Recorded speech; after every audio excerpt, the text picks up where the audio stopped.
Hi, and welcome back to the Anatomy of Synergy.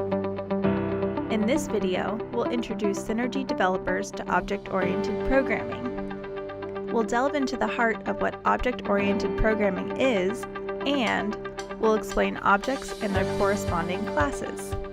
There are two types of Synergy programming paradigms: procedural and object-oriented. Procedural programming is simply step-by-step execution of the code. Code is executed in sequence line by line, and common functionality is encapsulated into subroutines and functions. While object-oriented, or OO programming, works on discrete entities called objects that encapsulate functionality. These two paradigms are not mutually exclusive, as Synergy supports both styles within the same project. At a high level, a class is a description of a discrete entity, while an object is an instantiation or an instance at runtime of a class. Think of the class as a blueprint and the object as the manifestation of that blueprint. A class will contain members that are related to a specific entity or thing.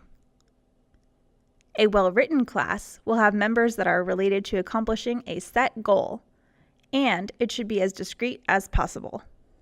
To illustrate this, we are going to create a base widget class. This class should only contain attributes that should be included in all widgets. You may notice that the class is inside a namespace, which you may remember from our compile units video. A namespace is a container, and a class must be contained in a namespace. There are many members, like methods, properties, structures, records, and fields, that may be used when defining a class, but we'll only cover fields in this video. So let's add a simple field to this class. Now, every instance of the object will contain its own copy of this field. This is a key feature of OO programming. Each object has its own data and state. Whenever we add a member to a class, we can specify a modifier that determines what can access that member. Although there are several modifiers, the two most common ones are public and private. Public is an accessibility modifier that makes the member, in this case a field, accessible outside of the class.